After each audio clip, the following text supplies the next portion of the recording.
لو انت صاحب شركه او موظف مسؤول في الشركه او حتى موظف الاي تي، فاكيد عندك اكتر من سيستم. في سيستم لاجهزه الكمبيوتر، في سيستم كاميرات مراقبه، في برنترات، نتورك وسيرفرات. فنفترض ان انت حصل لك مشكله او دروب، هتحاول انت تحل المشكله دي. ما عرفتش تحلها، هتبدا تدور على موظف عندك في الشركه يحلها. الموظف ده ما عرفش يحلها، هتبدا تعمل ايه؟ هتبدا تسيرش على مهندس او شركه صيانه علشان ييجوا يحلوا لك المشكله دي. طبعا لحد دلوقتي انت شغلك متعطل، محتاج تطبع ورقه او تبعت ايميل، والايميل ده مهم جدا، او في فايلز على جهاز. بدات تسيرش، لقيت شركات صيانه موجوده، فبدات تطلب زياره مستعجله. هيبدا ان هو يحدد لك اقرب ميعاد للزياره بيزد على السكادول بتاعه. المهندس جاي لك، بدا عمل تشيك اب، عمل ديفاينال كيس، حدد او حط ايده على المشكله. نفترض ان هو لا، المشكله دي محتاجه سبير بارت، هيضطر ان هو يرجع المكتب بتاعه يعمل لك كوتيشن بالسبير بارت ويبعته لك، وانت توافق عليه. مجرد ما انت توافق هيبدا يحدد لك ميعاد تاني للزياره. طيب لحد الان برضو انت لسه عطلان ومشكلتك متعطله. المهندس جاي لك، بدا عمل حل المشكله وركب قطعه الغيار. ممكن بعد ما يركب قطعه الغيار دي يظهر مشكله تانيه بيزد على المشكله الاولانيه، زي مثلا البرينتر عندك بتحشر ورق، هو جاب قطعه غيار وحل لك مشكله حشر ورق. بعد ما ركب وجرب اكتشفت ان البرينتر بتطبع ورقه باهته، فانت كده في مشكله تانيه بيزد على المشكله الاولانيه، بس ما ظهرتش غير لما حليت اول مشكله. برضو ده كله انت متعطل، تدفع فلوس وعندك تاخير في الوقت، ولحد الان مشكلتك ما اتحلتش. بعد معاناه انت مشكلتك اتحلت، ودفعت فلوس كتير جدا على الزيارات اللي تمت وقطع الغيار، وكمان اتاخرت في حل المشكله. وممكن تاخيرك في حل المشكله ده يترتب عليه خسارات كبيره جدا بخلاف الخساره اللي انت دفعتها في زياره وقطع الغيار. طب ايه الحل علشان المشكله دي ما تحصلش معايا تاني؟ خليكم معايا بعد الفاصل علشان اقول لكم ازاي ما تقعوش في المشكله دي تاني، ما تتعبوش نفسكم، وكمان توفروا في تكلفه الزياره.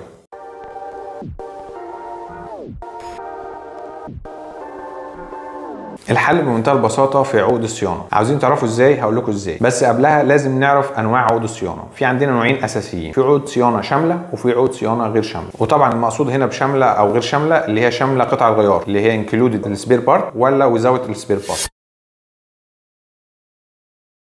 طيب انا كشركه رويال هاوس تكنولوجي سيستم برشح او بعمل ريكومنديشن للناس ان هي تعمل عقود صيانه غير شامله، بمعنى ان هي تكون غير شامله قطع الغيار. طيب في حد هيجي يقول لي ازاي انا لو عملت عقد صيانه انكلودد السبير بارت فانا كده هوفر على نفسي، مش محتاج ادفع فلوس لقطع الغيار. ما تستعجلش، وخليني اقول لك ازاي ان عقود الصيانه الغير شامله هي اوفر لك من العقود الصيانه الشامله، وهنحسبها مع بعض بالورقه والقلم. احنا مثلا كشركه رويال هاوس تكنولوجي سيستم لما يكون معانا عقد صيانه شامل قطع الغيار، اول حاجه لازم نستوك من السبير بارت دي، فلازم اشتري ستوك من قطع الغيار واخليه عندي في مخزني علشان لما احتاجها في عقد الصيانه نبدا ان احنا نركبها. طبعا ده بيرفع تكلفه عقد الصيانه. طيب دي اول حاجه. الحاجه الثانيه، لو انا ما لقيتش سبير بارت ببدا استوك من اجهزه مماثله للي احنا بنعملها عقد صيانه علشان اقطع منها قطع غيار، وبرده ده بيرفع تكلفه عقد الصيانه اكتر من قطع الغيار نفسها. زي مثلا انا عندي 50 مكنه برينتر او 50 مكنه بي سي، عاوز اعمل لها عقد صيانه شامل قطع غيار، ما لقيتش قطع غيار لل 50 مكنه، بشتري في المقابل ليها اجهزه شبيهه ليها علشان اقدر اقطعها واخد منها قطع غيار، فده بيرفع في تكلفه عقد الصيانه. بالاضافه ان انا محتاج احسب تغير الاسعار، بمعنى ان انا بعمل عقد صيانه مده سنه سنتين او ثلاثه، خلال السنين دي الاسعار بتختلف، قطع الغيار بتزيد، الانتقالات بتزيد، فانا لازم اسيف نفسي في عقد الصيانه، فبرضه لازم ارفع تكلفه عقد الصيانه. في حين طبعا ان انت ممكن ما تحتاجش قطع غيار في عقد الصيانه بسبب ان انت بتعمل فحص دوري للاجهزه او استخدام الموظفين للاجهزه استخدام جيد. ممكن الاجهزه اللي عندك اصلا تكون لسه وارنتي، لسه داخل الضمان، فانت ممكن ما تحتاجش سبير بارت وزن عقد الصيانه. طيب انا ليه اعمل عقد صيانه شامل قطع غيار في حين ان انا اجهزتي حالتها كويسه او الاجهزه بتاعتي في الضمان او استخدامي للاجهزه والموظفين عندي بيستخدموها بشكل جيد؟ فانا الافضل لي ان انا اعمل عقد غير شامل قطع الغيار، هيكون كوسته عليا قليل جدا، ولو احتجت قطع غيار احاسب عليها.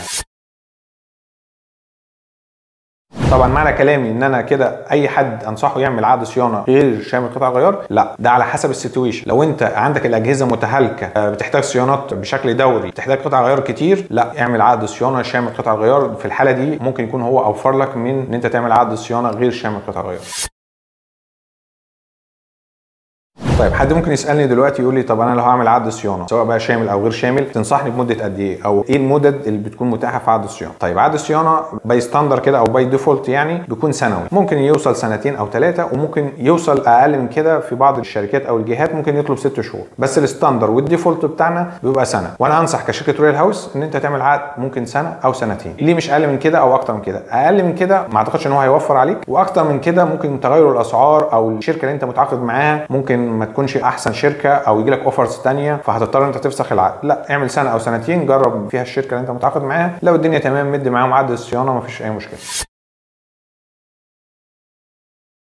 طيب لما تعرف ان عقد الصيانه السنوي ممكن يوصل في رينج من 15 ل 20,000 جنيه في السنه، هتقول لي لا انا اعمل طلب زياره او هحاسب بالزياره افضل من عقد الصيانه. هقول لك انت غلطان، وتعالى نحسبها بالورقه والقلم. انا مجهز الورقه والقلم اهو عشان نحسبها مع بعض. اول حاجه اقل زياره دلوقتي في الوقت الحالي ممكن في رينج من 400 ل 500 جنيه، تمام؟ هنقول 500 جنيه اقل زياره كمهندس ان هو يجي لك، تمام؟ تاني حاجه انت ممكن في الشركه عندك يكون اكتر من سيستم، عندك كمبيوترات، عندك برينترز، عندك كاميرات مراقبه، والانترنت كونكشن او النتورك. ده اساسيات الشركات. طبعا بنتكلم في الشركات المتوسطه او الشركات الكبيره، فده اساسيات الشركات. انت هتحتاج ممكن في الشهر ممكن تحتاج زياره بتاع الكمبيوترات مهندس كمبيوتر، وممكن تحتاج بلس عليها زياره لمهندس البرينتر. يبقى احنا كده في المينيمم يعني ممكن نحتاج زيارتين لمجالين مختلفين. فمعنى كده ان انت مثلا هنقول سي 500 هنا للكمبيوتر و500 للبرينتر. طيب احنا دلوقتي ما حسبناش قطع الغيار ولا حسبنا اي حاجه. المهندسين هييجوا هيعملوا سيرفي، ممكن يحتاج قطع غيار هيروح يسعرها لك زي ما احنا قلنا في اول فيديو، وهيجي يركبها ويظهر مشكله ثانيه، فهتدفع اكتر من زياره بلس تكلفه قطع الغيار.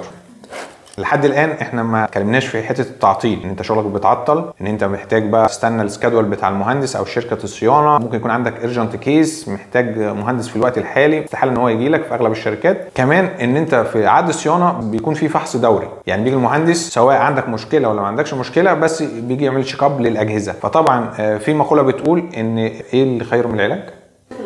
لا، في حاجه كده خير من العلاج.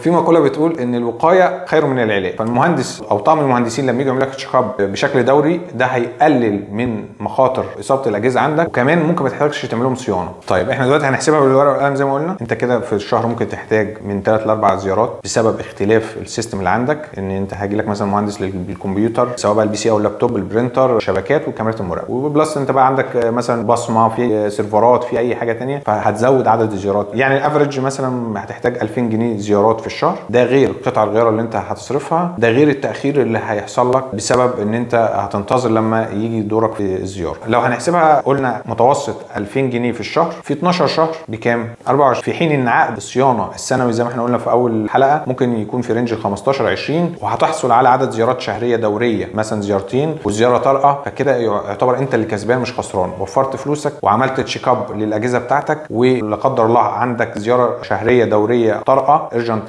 فيزيت يعني. فكل المؤشرات بتقول انت اللي كسبان كشركه بالنسبه لعقود الصيانه.